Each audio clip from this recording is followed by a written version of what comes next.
मित्रांनो, तुमचं पुन्हा एकदा GB स्टोरी टेलर या यूट्यूब चॅनलवर स्वागत आहे।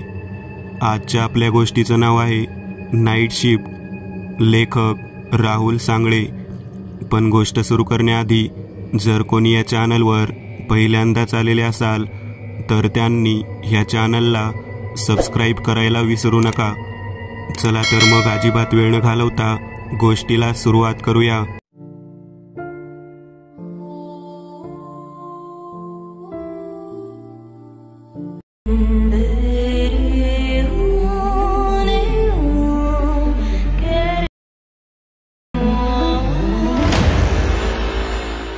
ए शिरप्या, शिरप्या, ए शिरप्या, अरे येतो का माझ्यासोबत? आज म्या इंटरव्ह्यूला चाललोय पुण्याला। म्या नवीन कामाला रुजू होतोय, माप पगार आहे। तुला बी सांगतो त्यासनी काही काम असेल तर बघाया। मालक लय बेस आहे, काही येळ आली तर पैक देतो या, कवा नाही म्हणत नाही। हानम्या शिरप्याला घराच्या बाहेर थांबून ओरडून ओरडून सांगत होता। शेजारची लोक बोलत असतील, हा शिरप्याला निरोप देतोय का समद्या गावाला। आतून शिरप्याची बायको शेवंता हातात शेणाचा गोळा घेऊन बाहेर येऊन, आओ भाऊजी, हे आमचं घरात नाही, सकाळ पातूर घरातच होतं। म्या शेण सारवायला बसली तोवर कुठं गायब झालं ठाऊक नाही। तुम्हासने आणि कशाला हवं ते? काय काम आहे की आज बेत आखलाय ढोसायचा? मला जर कळलं तुम्ही दोघं मिळून ढोसाय गेली तर म्या तुम्हा दोघांना जिती सोडत नाही, सांगून ठेवती। आओ वहिनी, इथं तंबाखूला पैका नाही, पायजमाला खिसा फक्त नावापुरता आहे, त्यात चुना बी राहत नाही। आणि तुमचं आपलं काय तर काय ते समज जाऊ द्या। हाय कुठं तो बहादूर? नाही माहीत, पण पायजमा बंडीवरच आहे ती अजून। इथंच कुठतरी गरदाडले असणार, जाणार कुठं? 4 महिने होत आले घरातच गाडलेत। गोठ्यातल्या म्हशी पण रोज बघून बघून कंटाळल्यात, पण हा काय हालायचं नाव घेईन तर खरं। बरं बरं, म्या खालच्या आळीला जरा जाऊन बघून येतो, जर का तो आला तर त्याला पिंपळाच्या पारावर पाठवा। म्या त्याला हुडकून तिथंच गाडणार आहे, म्हणजे बसणार आहे। बरं येतो म्या। इतकं बोलून हानम्या शिरप्याला शोधायला निघून जातो। हानम्याला पुण्यात चांगली नोकरी भेटणार होती, म्हणून तो आज रात्रीच्या गाडीने पुण्याला जाणार होता। त्याचा जीवाभावाचा मित्र म्हणजे शिरप्या, त्याला सोडून हानम्या कधी कुठं गेलाच नाही, म्हणून आता तो त्याला पुण्याला नेण्यासाठी तयार करत होता। हानम्या खालच्या आळीला जाऊन शोधून येतो, पण शिरप्या काय त्याला सापडत नाही। बराच वेळ निघून जातो, तो वैतागून शेवटी पारावर जातो तर तिथं शिरप्या पिंपळाच्या झाडाखाली गार हवेत एका कुशीवर हाताच्या कोपऱ्याचा डोक्याला आडोसा घेऊन मस्त घोरत पडलेला असतो। हानम्या रागारागात, अरे मर्दा उठ, शिरप्या उठ किला का? कुठं दिसभर कुत्र मारत हिंडत फिरत होता? शिरप्या अचानक इतका जोरात आवाज ऐकून खाडकन जागा होतो। अरे हानम्या, अरे तू आण इकडं, तू जिथं आहेस होय? आश्चर्याने बघत, हा मग घालवतो का आता? म्याच आहे, आईला दिवसा पण सपान बघतो का काय? तसं नाही, जरा गार हवेत डोळा लागला म्हणून, नाहीतर तसा मी जागाच आहे। बोल की, काय म्हणतो? समदा गाव हुडकला आणि तू इथं? अरे तिकडं बायको तुझ्या नावानं बोंब मारतीये नवं, आता तुझी बायको माझ्या नावाने बोंब मारतीये तर त्याला मी काय करू? माझी बायको पण माझ्या नावाने बोंब मारतीये, म्या घेतो का टेन्शन? अजिबात नाही, आपलं गपगुमान पडून राहायचं। अरे खुळ्या, माझी बायको नाही, तुझीच बायको शेवंता वहिनी, ती बोंब मारतीये तुझ्या नावानी। सकाळपासून घरात होतास नवं, मग एकाएकी अचानक गेला कुठं? अरे ती अशीच गावभर बोंब मारती, मला हुडकती, आणले हानती गड्या। बायकोचा मार खाणारा या गावात तुझ्याशिवाय दुसरा कोणी आहे का? मिरचीचा ठसा लागतो तसा ठसका देत, बाकी काय काम काढलंस? मला का हुडकतोय? अरे मला पुण्याला चांगलं काम भेटलंय, आज रात्रीच्या गाडीने म्या निघालोय। काम 100% आहे आणि पगार पण माफ आहे। तू असं सांगतोय जसं काही मोठ्या सरकारी खात्यात कामाला लागणार आहे। अरे असली किती कामं म्या सोडून इथं झोपलोय, काय बी होत नसतंय बघ। त्यापेक्षा गाव आपलं लय भारी, म्या इथंच काहीतरी धंदा टाकून पैका कमावतो की नाही बघ तू।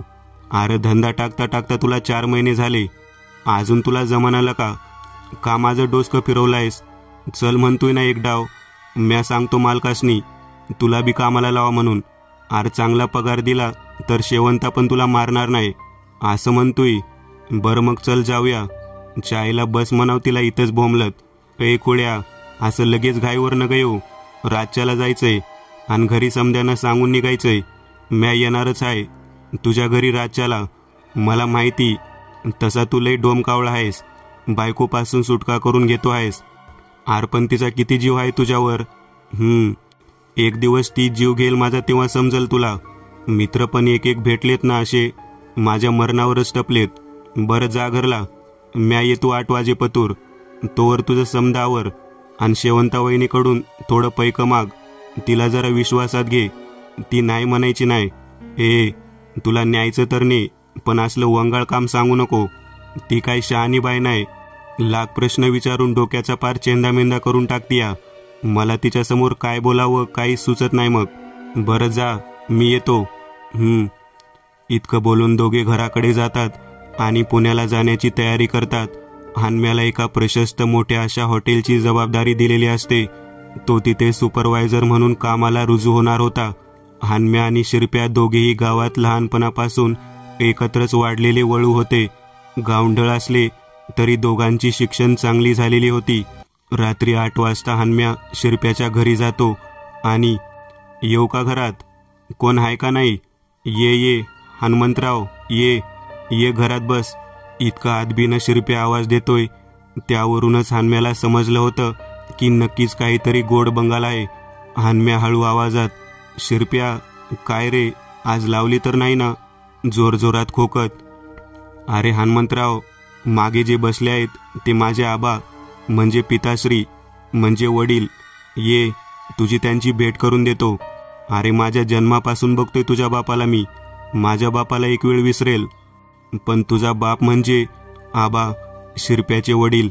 ये हानम्या, ये बस. काय मग, आज कुठं पुण्याला जाताय का? तिकडं काय काम काढलं आणि शिरप्याला पण घेऊन जातोय?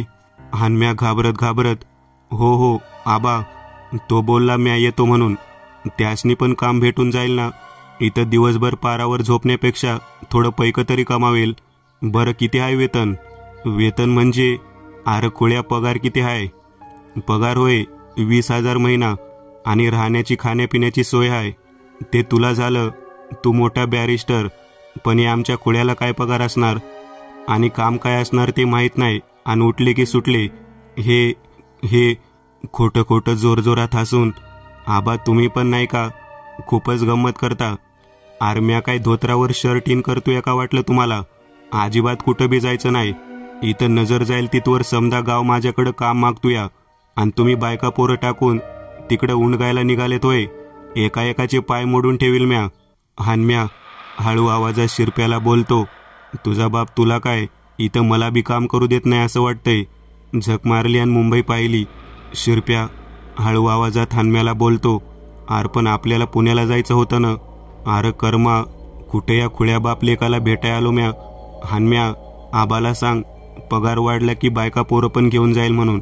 हा लय शान आहेस, म्हणजे तुझा बाप पायताना ना हानील मला पण.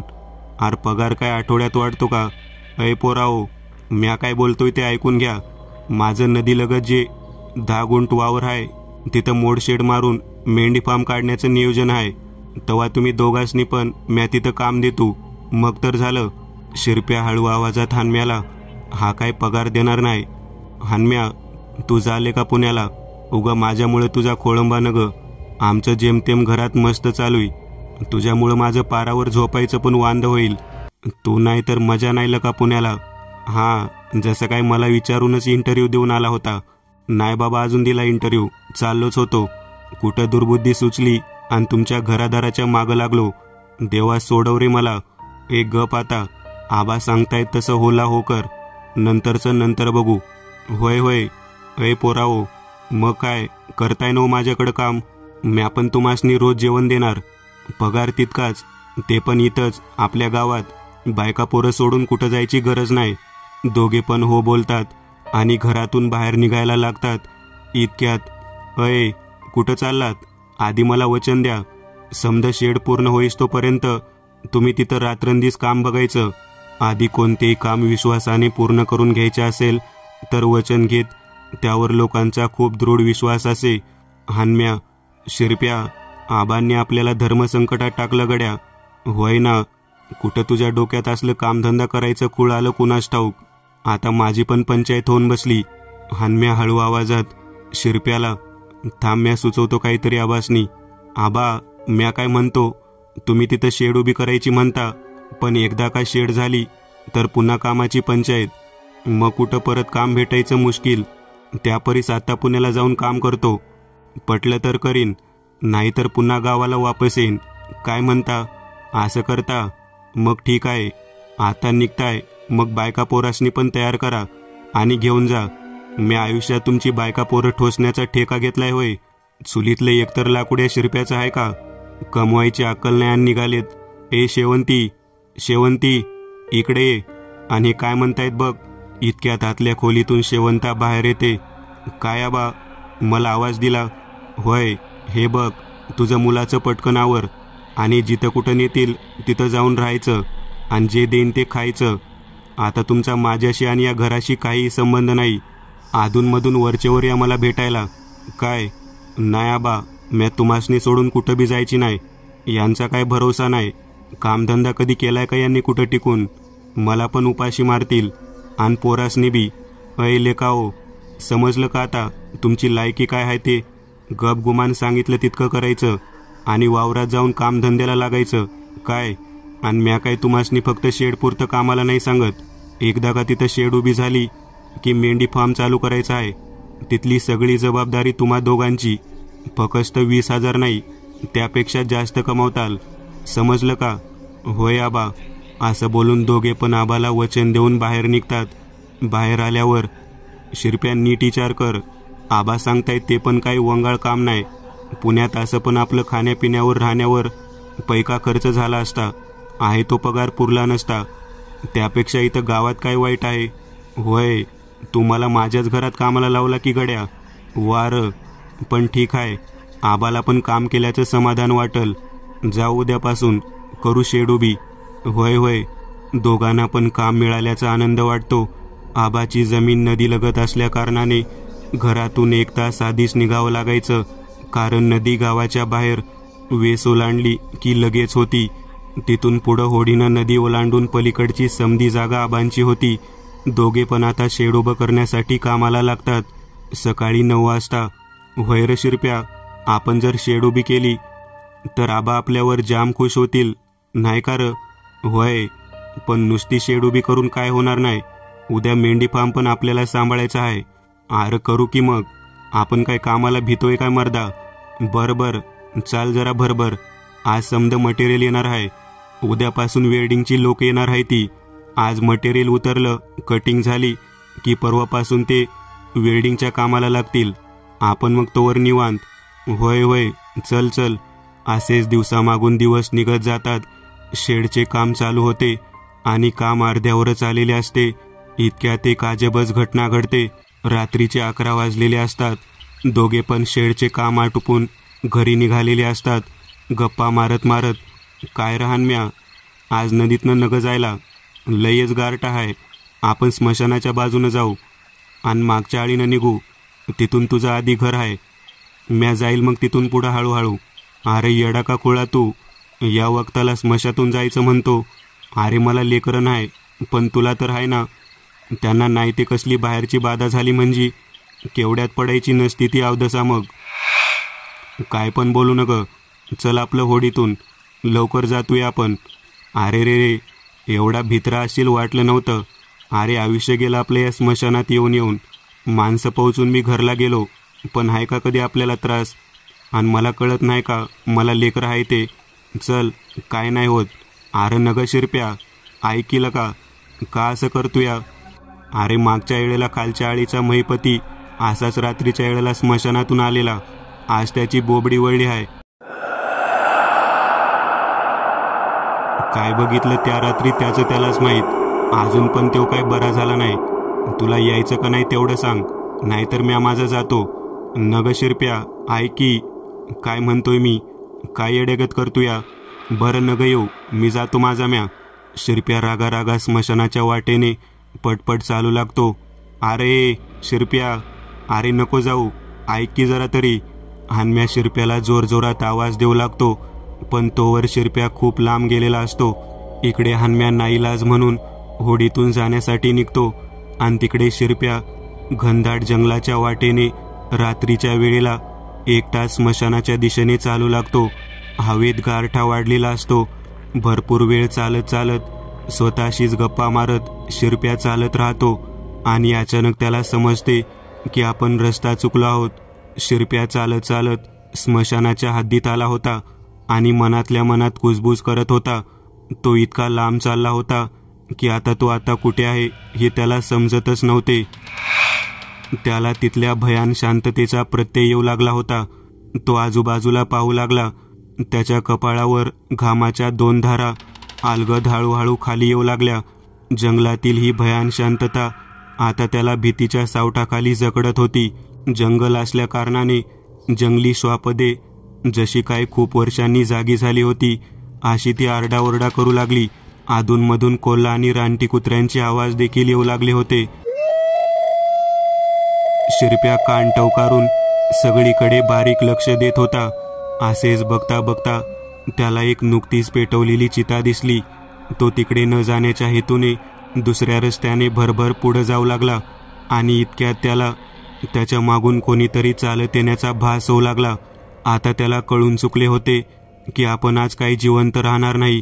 तो भरभर चालू लागला. जसजसा धावू लागला त्याच्या मागून येणाऱ्या पायांचा आवाज देखील तितकाच जोरात येऊ लागला. आता मात्र शिरप्याचं काही खरं नाही. मनातल्या मनात देवाचा जप करत शिरप्या जोरात धावू लागला. तसं त्याच्या मागून जोरात कोणीतरी पळत येत आहे हे शिरप्याला समजले. तो खूप घाबरला. पळून पळून दमल्यामुळे तो पायात पाय अडकून एका वडाच्या झाडाखाली पडला आणि त्याने मागे वळून पाहिले. मागे कोणीच नव्हते. त्या भयान शांततेत आता फक्त रातकिड्यांचा किर्र आवाज येऊ लागला. पण त्या शांततेची पर्वा रातकिड्यांना कुठे? त्यांची किरकिर चालूच होती. शिरप्या खूप घाबरलेल्या अवस्थेत होता. हळूहळू तो स्वतःला सावरत उठून उभा राहिला. कपाळावरचा घाम पुसत त्याने घाबरतच अंधारात जोरात आवाज दिला, कोण आहे? कोण आहे? समोर या. कोणीच काही बोलत नाही. भयानक शांतता. तो 10 मिनिटं इकडं तिकडं बघू लागतो आणि एका झाडाच्या खोडाचा आधार घेत तिथे बसून राहतो. त्याला आपण कुठे आलो आहोत काही समजत नव्हते. त्याने डोळे बंद करून आपले डोके झाडाला टेकवले. 5 मिनिट गेले असतील आणि इतक्यात शिरप्याच्या कानात एका बाईचा जोरात किंचाळण्याचा आवाज येतो. शिरप्या, शिरप्या, वाचव मला. ती बाई जीवाच्या आकंताने आवाज देऊ लागली. जणू काही तिला कोणी जाळत आहे. बाई शिरप्याचं नाव घेते. शिरप्या खूप घाबरतो. उठून उभा राहतो. इकडे तिकडे बघू लागतो पण त्याला लांब लांब पर्यंत कोणीच दिसत नव्हते. तो पूर्णपणे घामाने ओला चिंब झालेला होता आणि तितक्यात त्याच्या मागून कोणीतरी गळा आवळतो. शिरप्या पूर्ण ताकदीने स्वतःला सोडवण्याचा प्रयत्न करतो पण सगळे व्यर्थ. खूप वेळ झटापट चालूच राहते. तो खाली कोसळतो. जीव गुदमरू लागतो. डोळे पांढरे पडू लागतात. हातापायाच्या नसा ताठ होऊ लागतात. शिरप्याला आपला जीव जातो याची प्रचिती येऊ लागते आणि तेवढ्या शिरप्याला खाडकन जोरात कानाखाली बसते. शिरप्या स्वतःला कसा बसा सावरतो आणि उठून उभा राहतो. तो आजूबाजूला बघतो. कोणीच नसते. त्या घाबरलेल्या अवस्थेत तो जोरजोरात जिकडे वाट भेटेल तिकडे धावू लागतो. पळता पळता त्याला आता मागून आवाज येऊ लागतो, थांब हे शिरप्या, थांब, थांब, मी आले. आता शिरप्या जोरजोरात ओरडू लागला, रडू लागला. त्याचं त्या जंगलात मदत करणारं कोणीच नव्हतं. पळता पळता दमून तो एका झाडीमध्ये पडतो. त्याला भरपूर ठिकाणी लागलेले असते, खरचटले असते, गुडघ्याला इजा झालेली असते. तो पुन्हा लांबपर्यंत एक नजर टाकतो. आजूबाजूचे वातावरणच एक प्रकारच्या गुडथेखाली विरून गेले होते. थोडा वेळ गेला असेल आणि इतक्यात गर्द झाडीतून 2 डोळे चमकताना शिरप्याला दिसून येतात. शिरप्या खूप घाबरतो. त्याचे अंग थरथर कापू लागते. आता त्या झाडीतून त्याला पळायची देखील वाट नसते. तो एकटक तिकडे बघू लागतो. हळूहळू ते चमकणारे डोळे त्याच्या जवळ येऊ लागतात आणि अचानक त्याच्यावर झडप घालतात. तो एक रानटी कुत्रा असतो. शिरप्या संपूर्ण ताकदीने त्याचा प्रतिकार करतो अखेर तो कुत्रा शिरप्याच्या पायाला चावतो. शिरप्या जवळच असणाऱ्या एका लाकडाने त्याच्या डोक्यात जोरात प्रहार करतो. तसा तो कुत्रा जागेवर विवळत मरून जातो. पण आता शिरप्याला कुत्रा चावल्यामुळे चालता देखील येत नव्हते. तो जागेवरच पडून राहतो. 10 मिनिट झाले असतील आणि पुन्हा शिरप्याच्या कानात ती बाई किंचाळते, शिरप्या, शिरप्या, वाचव, वाचव मला. तो दचकून जागा होतो. कसाबसा झाडीतून वाट काढत तो मुख्य वाटेवर येतो आणि आता तो मनाशी पक्का निश्चय करतो, जे काय होईल ते होईल, पण आता चालतच राहायचे. तो मनात एकसारखा मारुतीचे नामस्मरण चालू ठेवतो आणि चालू लागतो.